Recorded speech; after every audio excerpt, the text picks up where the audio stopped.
गीतों भरी कहानी। आइए आज सुनते हैं हमीदुल्लाह की लिखी गीतों भरी कहानी फर्क। वाचन स्वर है प्रकाश मिश्रा का।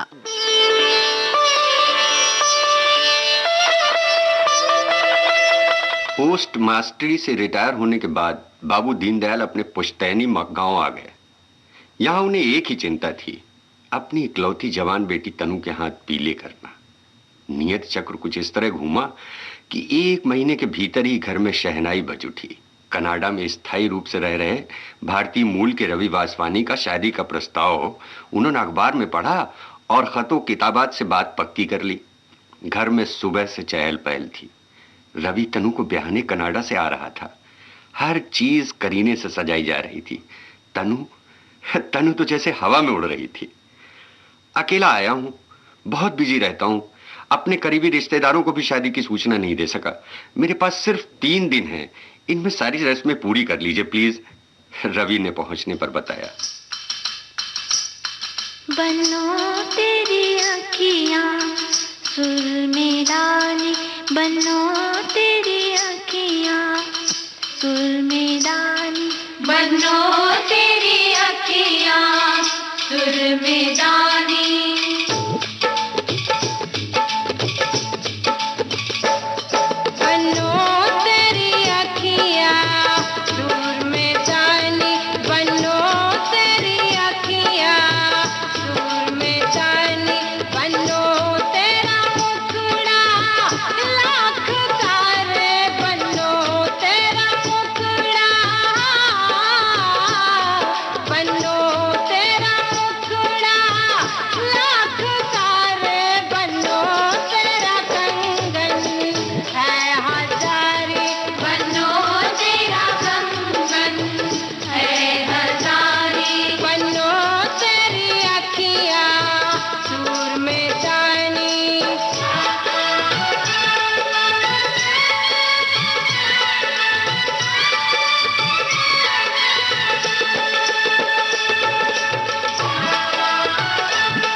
बनो तेरी अखियाँ सुरमेदानी। वैदिक रीति से विवाह संपन्न हुआ। तनु श्रीमती वासवानी हो गई। उन 3 दिनों के जैसे पंख लग गए, 3 लम्हों की तरह बीत गए। तनु ने अपना सारा सामान बांधा, सहेलियों से विदा ली, मम्मी पापा का आशीर्वाद लेने गई तो अचानक रवि ने बताया, अभी तनु को अपने साथ नहीं ले जा सकूंगा। जल्दबाजी में तनु के ग्रीन कार्ड की फॉर्मेलिटीज रह गई हैं। ये मेरे वहां जाने के बाद पूरी होंगी। तनु के पास अंतर्राष्ट्रीय पासपोर्ट था, लेकिन रवि तनु को अपने साथ ले जाने के लिए तैयार ही नहीं था। बहस की कोई बात नहीं है, रवि ने बात को छोटा किया। सिर्फ चंद महीनों की बात है, मैं तनु का ग्रीन कार्ड और एयर टिकट भेज रहा हूं, इसमें चिंता की कोई बात नहीं है। तनु उदास हो गई तो रवि ने समझाया, don't be so emotional darling, after all you are a bride of an upcoming young man living abroad. Tanu क्या कहती, चुप रह गई। अगले दिन रवि को दिल्ली से फ्लाइट पकड़नी थी। उस रात तनु बिल्कुल नहीं सो सकी।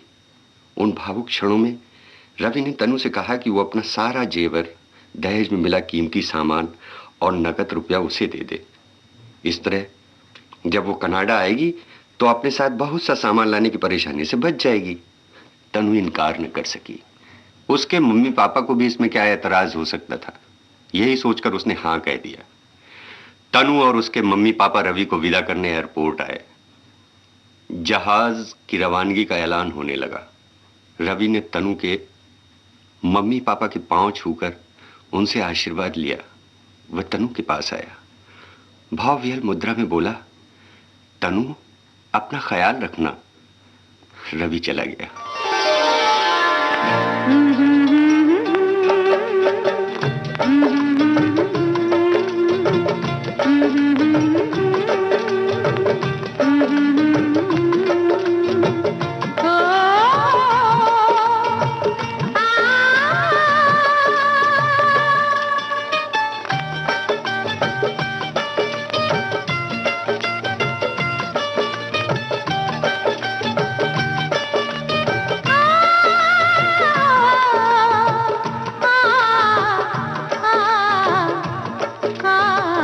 परदेस जाके परदेसिया भूल न जाना पिया। ओ परदेस जाके परदेसिया भूल न जाना पिया। ओ तन मन किसी ने तुझे, तन मन किसी ने तुझे परदेस जाके परदेसिया भूल न जाना पिया। ओ परदेस जाके परदेसिया भूल न जाना पिया।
बाद समय गुजर गया।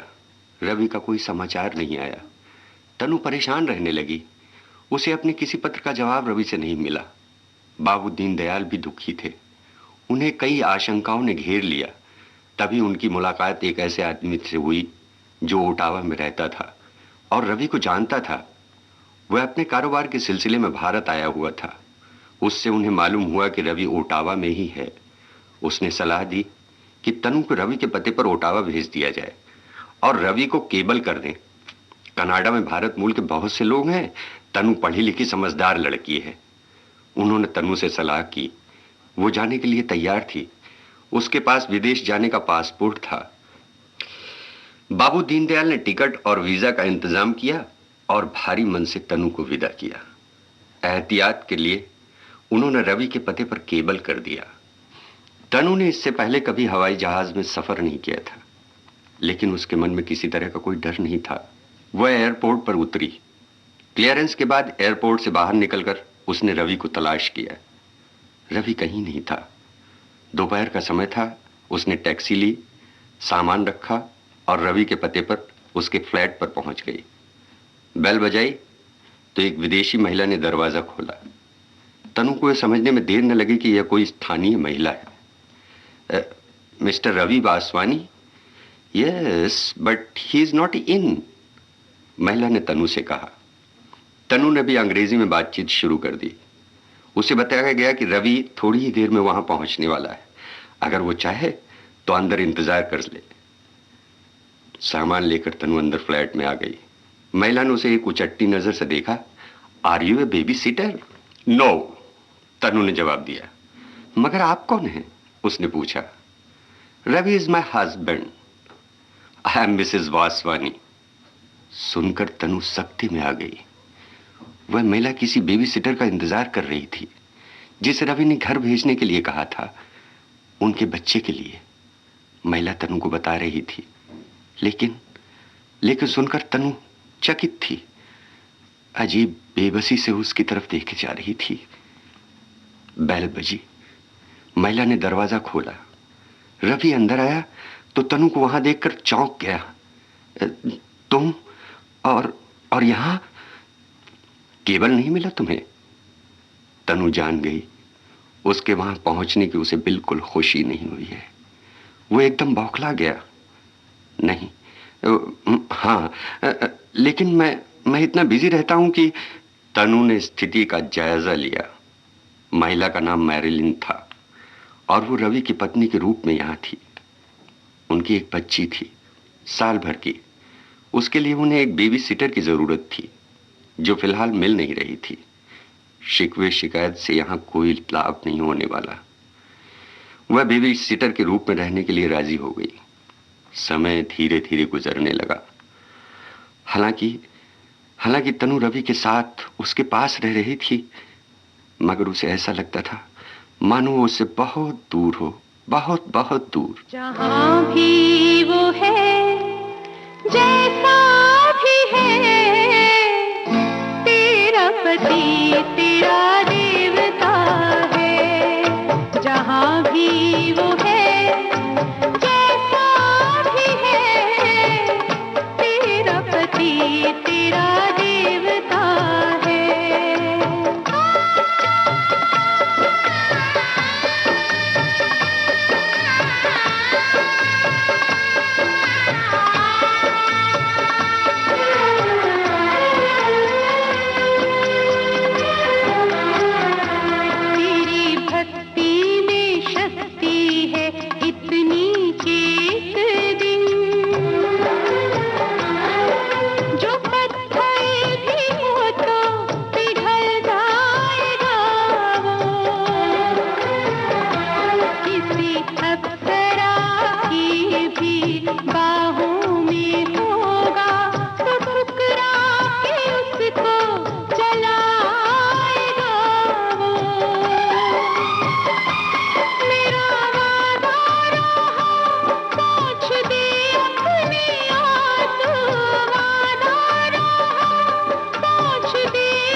भला है बुरा है जैसा भी है, मेरा पति मेरा देवता है।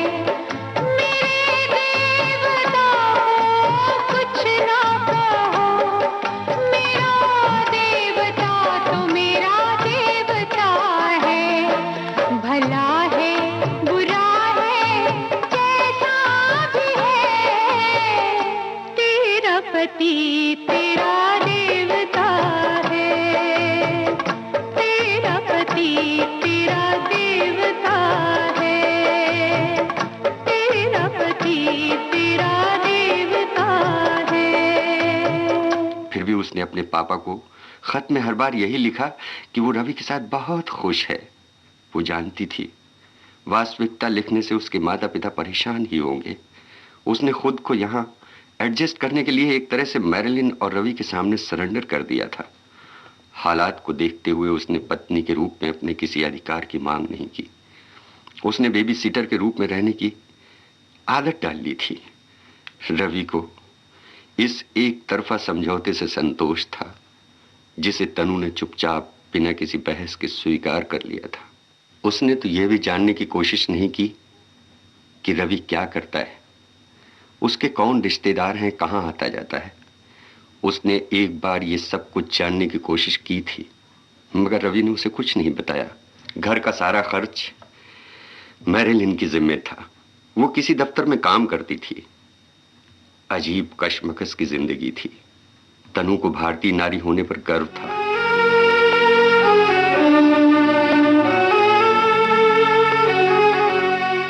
दुनिया में हम आए हैं तो जीना ही पड़ेगा। जीवन है अगर जहर तो पीना ही पड़ेगा। दुनिया में हम आए हैं तो जीना ही पड़ेगा। जीवन है अगर जहर तो पीना ही पड़ेगा।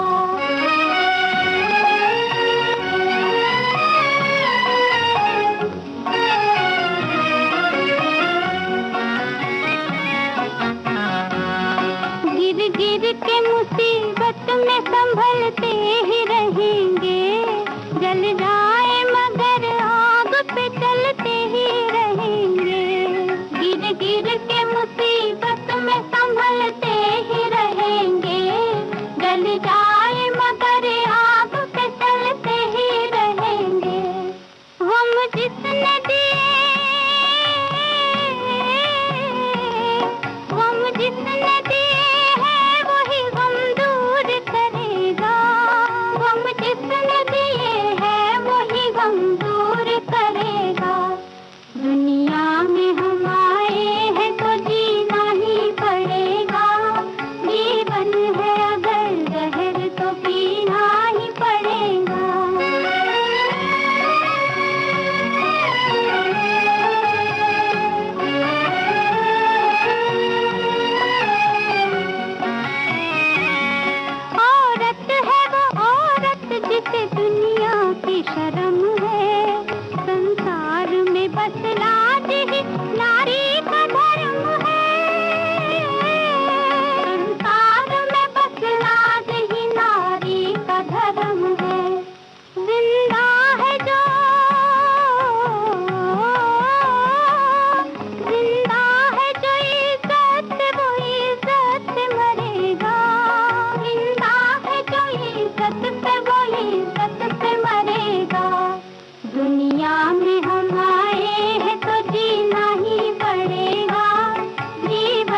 विदेशी भूमि पर हालात से हार मानने के लिए तैयार नहीं थी।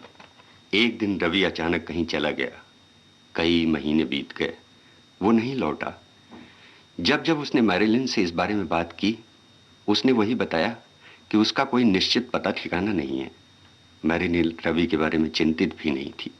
उसने तनु को भी एक बेबी सिटर से अधिक कुछ नहीं जाना। दिन बीतने लगे, रवि की कोई खबर नहीं मिली। इधर मैरिलिन के जीवन में एक अन्य पुरुष आ गया था, मिस्टर फ्रांसिस। स्टेट्स के रहने वाले थे। मैरिलिन जब भी दफ्तर से लौटती, वो उसके साथ होता। फ्रांसिस जब भी इस बच्ची के बारे में पूछे, तुम यही बताओगी कि तुम्हारी अपनी बच्ची है। मैरिलिन ने तनु से कहा। उसने स्वीकार कर लिया। तनु को मैरिलिन के इरादे अच्छे नहीं मालूम पड़े। उसकी आशंका सही साबित हुई। मैरिलिन ने फ्रांसिस से शादी कर ली, नौकरी छोड़ दी और बेबी को तनु के पास छोड़कर हमेशा के लिए फ्रांसिस के साथ स्टेट्स चली गई। आर्थिक संकट, फ्लैट का किराया, बच्ची की परवरिश, ऐसे अनेक प्रश्न तनु के सामने मुंह पाए खड़े थे। हालात ने उसे टूटने के कगार पर लाकर खड़ा कर दिया था।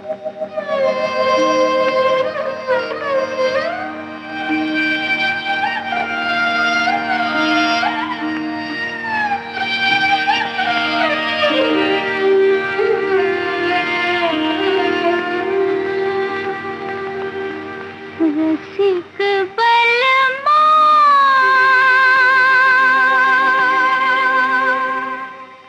हाय, दिल क्यों लगाया तुझे, दिल क्यों लगाया, जैसे रोग लगाया, जैसे रोग लगाया।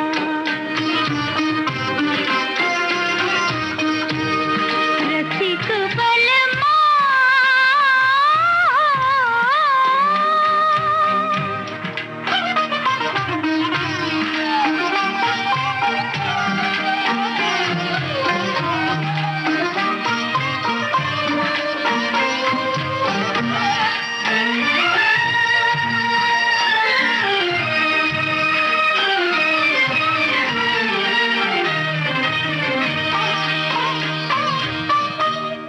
जब याद आए तिहारी सूरत वो प्यारी प्यारी, जब याद आए तिहारी सूरत वो प्यारी प्यारी, नेहा लगा के हारी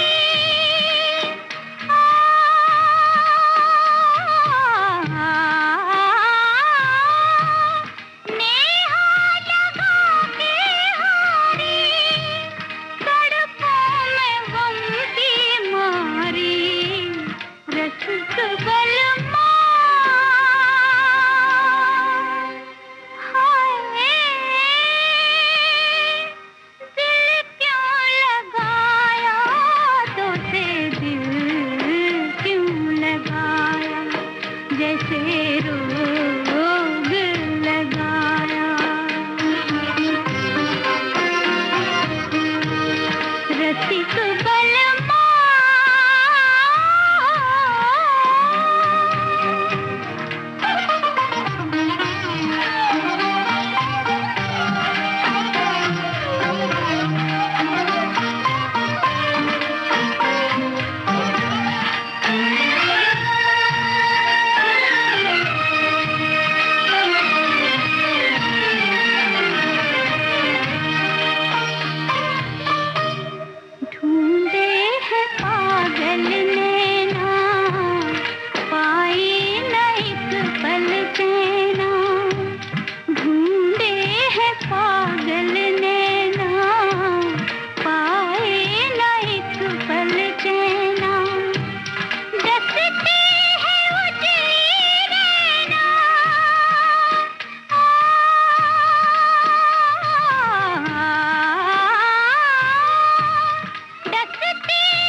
रसिक बलमा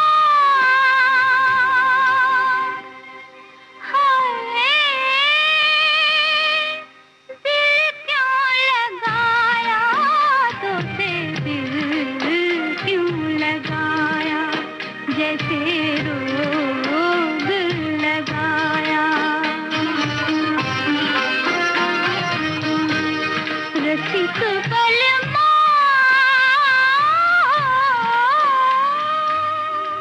इस घनघोर अंधेरे में रोशनी की सिर्फ एक किरण उसके साथ थी, उसका आत्मविश्वास।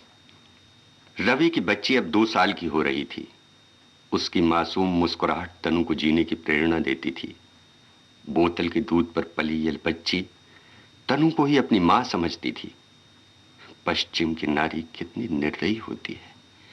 वो अपने सुख और आनंद के लिए अपनी कोख से जन्मी संतान को भी अहमियत नहीं देती। तनु ये सोचकर हैरान रह जाती। ऐसी स्त्रियों के लिए त्याग और ममत्व का कोई अर्थ नहीं है। रवि कहाँ है? भविष्य के गर्भ में उसके लिए क्या है? इस बच्ची के भविष्य का क्या होगा? ऐसे सवाल उसे परेशान करते। अपनी जरूरत और स्वयं को काम में लगाए रखने के लिए उसने एक नर्सिंग होम में क्लर्क की नौकरी कर ली। इससे उसे आर्थिक रूप से भी राहत मिली और वो व्यस्त रहने लगी। वो रोजाना काम पर आते जाते, बच्ची को भी साथ ले जाती। उसने अपनी जरूरतें बिल्कुल कम कर दी। उसे कभी कभी लगता था कि उसकी जिंदगी का रथ कीचड़ में फंस गया है। उसे बाहर निकालना सिर्फ नियति के हाथ में है। चंद महीनों में उसके पास एक अच्छी रकम जमा हो गई। पिछले 2 सालों से वह निरंतर अपने वीजा की अवधि बढ़वाती रही थी। उसने बच्ची के साथ भारत लौटने का फैसला किया। जरूरी सामान बांधकर वो टैक्सी के लिए टेलीफोन करने बाहर निकली तो बारिश होने लगी। वह पोर्च में खड़ी रह गई।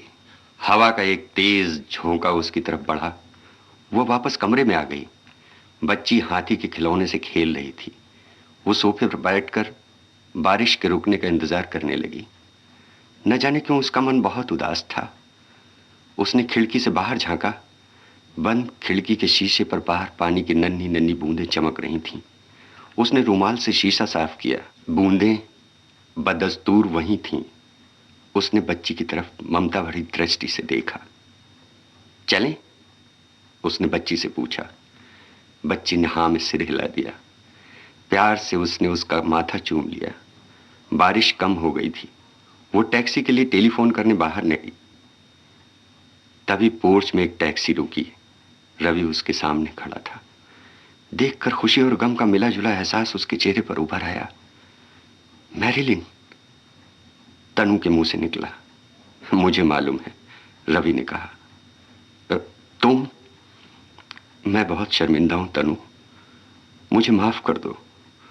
मैं तुम्हें अब अपने से दूर नहीं रखूंगा। कहीं जा रही थी? मैं तुम्हें कहीं नहीं जाने दूंगा। तुम थे कहां? अभी सब बताता हूं। बच्ची कहां है?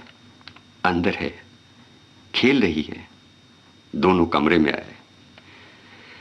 मैं कुछ ऐसे लोगों के चंगुल में फंस गया था जो भारत के अखबारों में विवाह का विज्ञापन छपवाकर ऐसी लड़कियों के माता पिता को फंसाते हैं जो विदेश के आकर्षण में अपनी बेटियों का विवाह विदेश में करना चाहते हैं। इस बार अपने अपराध मिशन में कामयाब नहीं हो सका। पकड़ा गया, जेल हुई। मेरे साथी मुझे छोड़ भागे। इस बीच तुम्हारे बारे में मालूम होता रहा, लेकिन मैं कोई मदद नहीं कर सकता था। तभी मैंने जाना कि भारतीय नारी त्याग और सहनशीलता की प्रतिमूर्ति है। उनके साथ यह धोखा एक अपराध है, जघन्य अपराध। समाज के प्रति, मानवता के प्रति, अपने देश के प्रति। तुम देवी हो तनु। भावावेश में रवि कहे जा रहा था। उसके स्वर में पश्चाताप था, ग्लानि थी। कुछ क्षण के लिए कमरे में मौन व्याप्त हो गया। रवि एक बच्चे की तरह बिलखने लगा। उसकी गंगा जमुना बनी आंखों का पानी तनु की आंखों में सैलाब बनकर उमड़ आया। इस भावुक पुनर्मिलन की मूक दर्शक थीं बच्ची की 2 मासूम आंखें, जो उन्हें साथ देखकर खुशी से चमक रही थीं। मिल गए आज मेरे सनम। मिल गए आज मेरे सनम। आज मेरे ज़मीं पर नहीं है कदम। आज मेरे ज़मीं पर नहीं है कदम। मिल गए आज मेरे सनम। मिल गए आज मेरे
आज मेरे ज़मीं पर नहीं है कदम, मिल गए आज मेरे सनम, मिल गए आज मेरे सनम, आज मेरे ज़मीं पर नहीं है कदम, आज मेरे ज़मीं पर नहीं है कदम।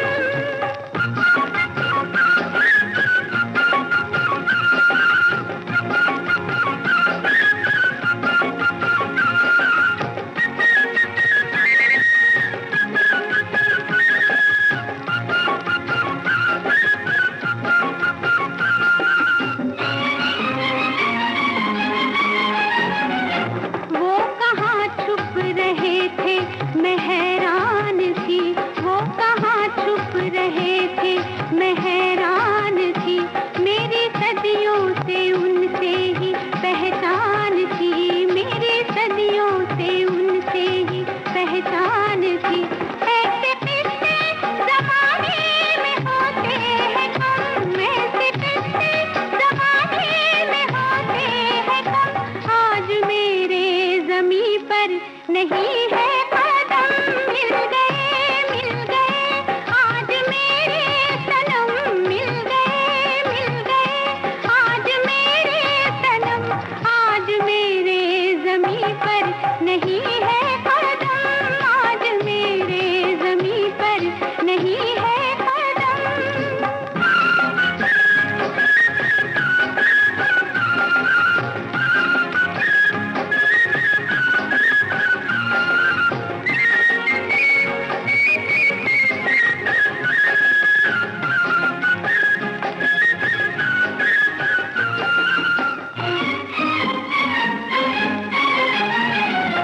उम्र भर की तड़प को करार आ गया, उम्र भर की तड़प को करार आ गया, उनसे आंखें मिली मुझको प्यार आ गया, उनसे आंखें मिली मुझको प्यार आ गया, याद करती रही मैं उन्हें दम बदम, याद करती रही मैं उन्हें दम बदम, आज मेरे ज़मीं पर नहीं है कदम, मिल गए आज मेरे सनम, मिल गए आज मेरे सनम, आज मेरे ज़मीं पर नहीं है कदम, आज मेरे ज़मीं पर नहीं है कदम। अभी आप सुन रहे थे हमीदुल्लाह की लिखी ये गीतों भरी कहानी फर्क। वाचन स्वर था प्रकाश मिश्रा का। आइए अब सुनते हैं कुछ फिल्मी गाने।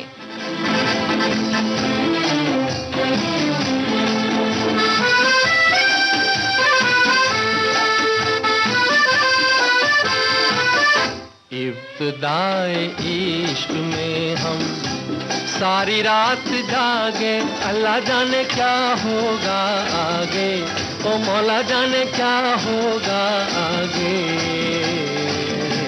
दिल में तेरी उल्फत के बंधने लगे धागे, अल्लाह जाने क्या होगा आगे, ओ मौला जाने क्या होगा आगे।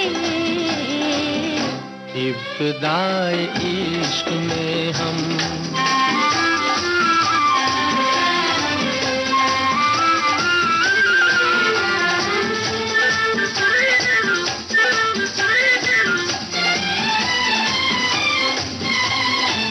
क्या कहूँ कुछ कहा नहीं जाए, बिन कहे भी रहा नहीं जाए। क्या कहूँ कुछ कहा नहीं जाए, बिन कहे भी रहा नहीं जाए।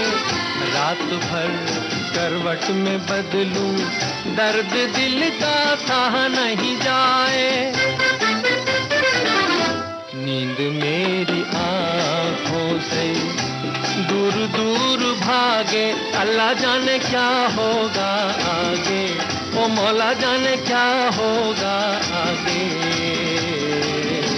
दिल में तेरी उल्फत के बंधने लगे धागे, अल्लाह जाने क्या होगा आगे, ओ मौला जाने क्या इब्तिदाए इश्क में हम।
इब्तिदाए इश्क में हम सारी रात जागे, अल्लाह जाने क्या होगा आगे, ओ मौला जाने क्या होगा आगे। इब्तिदाए इश्क में हम।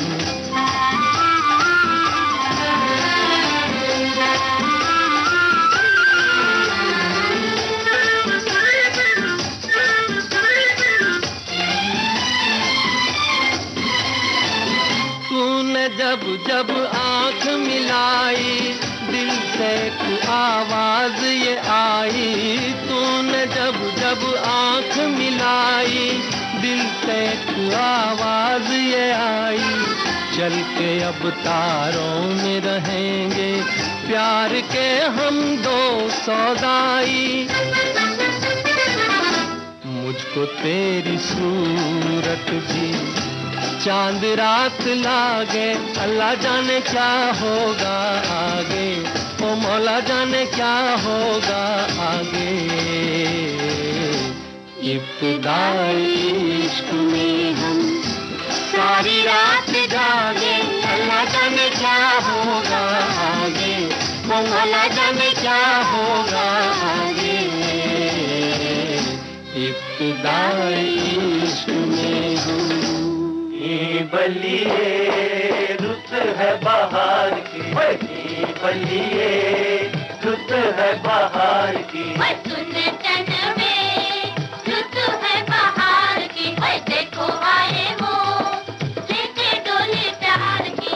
कुछ मत पूछो कैसे बीती घड़ियां इंतजार की। नी बलिए रुत है बहार की, तन में रुत है बहार की।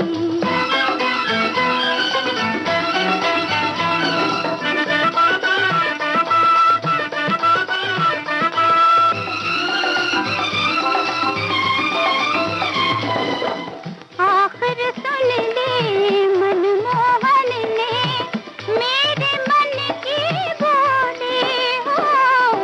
अब जाकर हमको पहचानी उनकी नजरें भोली। सबकी घड़ी आ गई मेरे सिंगार की, डोला सिंगार की। नी बलिए रुत है बहार की, तन में रुत है बहार की।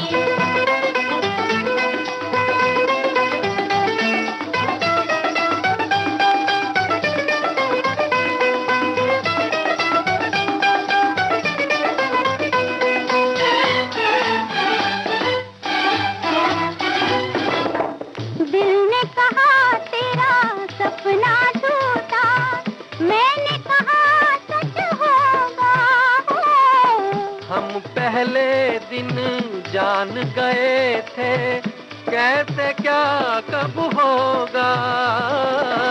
सुन लो ये सरगम दिल के सितार की, दिल के सितार की। नी बलिए रुत है बहार की, चलवे रुत है बहार की।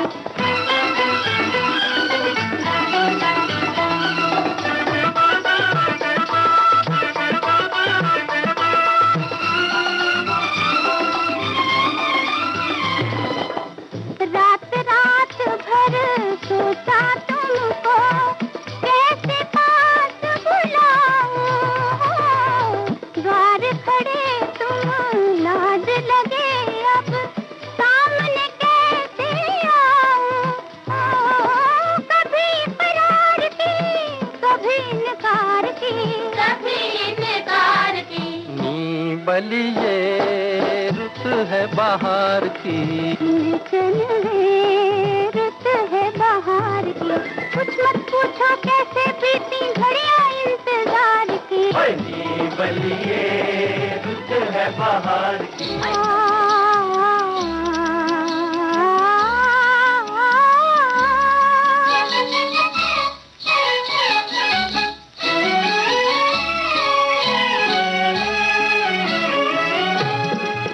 मेरे मन का बावरा पंछी क्यों बार बार डोले, मेरे मन का बावरा पंछी क्यों बार बार डोले, अखियों में आज किसका रह रह के प्यार डोले, मेरे मन का बावरा पंछी क्यों बार बार डोले।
चांद जाने कहाँ खो गया, चांद जाने कहाँ खो गया, तुमको चेहरे से पर्दा हटाना न था। चांदनी को ये क्या हो गया, चांदनी को ये क्या हो गया, तुमको भी इस तरह मुस्कुराना न था। चांद जाने कहाँ खो गया।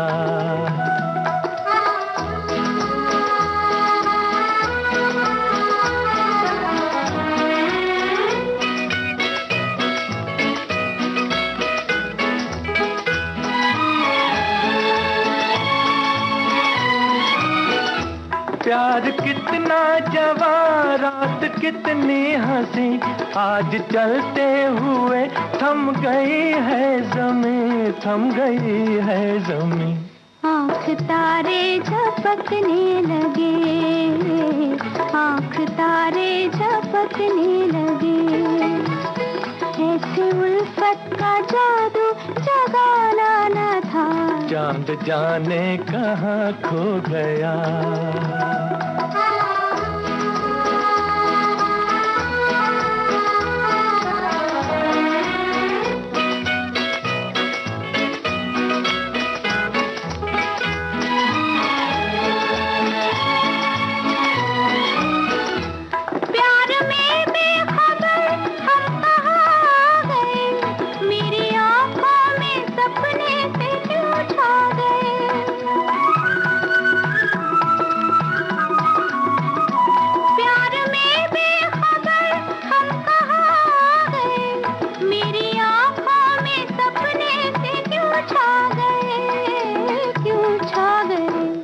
दिलों की है मंजिल यहाँ, दो दिलों की है मंजिल यहाँ।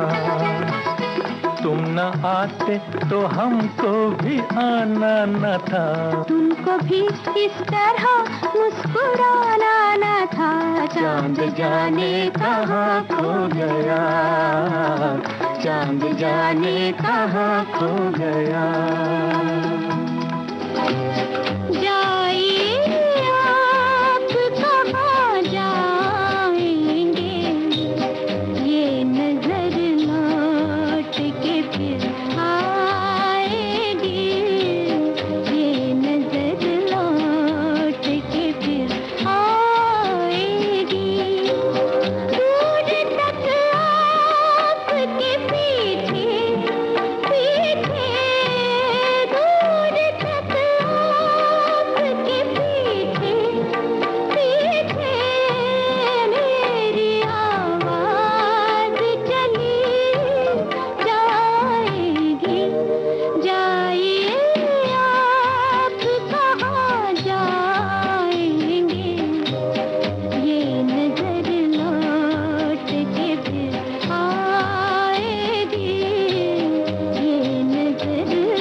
अभी आप सुन रहे थे गीतों भरी कहानी, प्रस्तुति सहयोग आकांक्षा सिंह का।